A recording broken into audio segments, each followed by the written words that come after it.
What's up, guys? It's me, just Kyle here, with a new video. And today we're talking. So I saw this basically on TrueAchievements.com, which, if you don't know, is just a place to look at Xbox achievements and look for game-related news, specifically for Xbox. Don't worry, there's Steam and PlayStation. But back to the point here,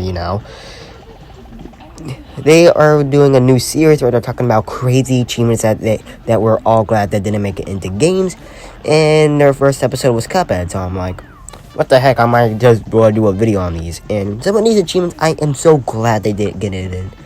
Okay, the first achievement, we're gonna get to the point here. The first achievement, I was speculating that they might add this later down the line, but I'm glad they didn't, is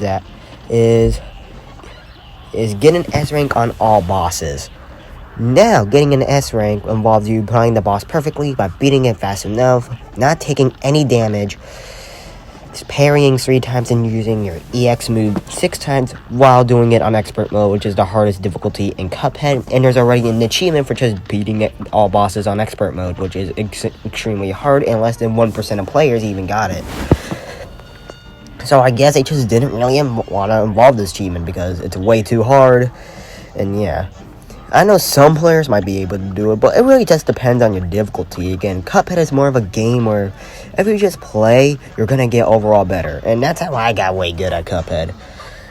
Okay, next up is beating the game in expert mode and co-op.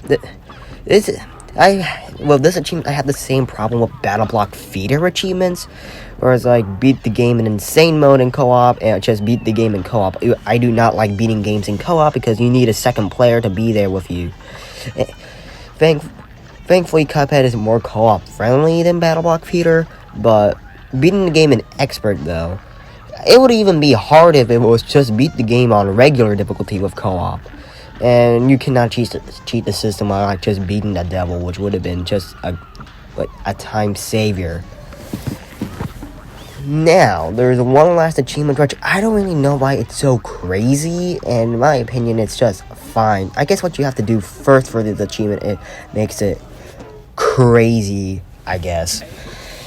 So you have to beat the game in vintage mode. Now, there's 2 filters that you can apply in Cuphead, which you have to do some crazy things to do. The first one is not too bad, just you have to A-rank a certain amount of stages, and I think it varies to person to person. Now, I A-ranked all the bosses in Cuphead. If you can see, if you look at my progress, I A-ranked all of them, so even DLC bosses. So, that's why. So you can unlock the 2-shot filter, which it will look something like this, per se. So, A-ranking bosses, you don't have to play them perfectly, but you have to get at least 2 out of the 4 things done. Like, for example, you have to beat, you can beat the boss in 2 minutes, have 2 HP, have 3 parries, and have 6 EX moves, and you'll get an A rank. An A- rank is the worst rank you can get, I think. Now, the more harder one is the black and white filter, which you have to unlock the pacifist achievement first, I guess, which is completing all run and gun levels without killing the enemy, So, yeah. I've done this 3 times, and I can say it's really brutally hard. Looking at you, Inkwile 3 running guns. You are not fun even to play in normal difficulty. Yes, these bosses, the running guns, are really hard to do without killing an enemy. And even before I got even obsessed with achievements, it was extremely hard to do, at least for me. Now, let's go talk about some crazy DLC achievements that frankly weren't in Cuphead. The first one, now these weren't included with the True Achievements article, I was like, hey, might as well just do it. Okay.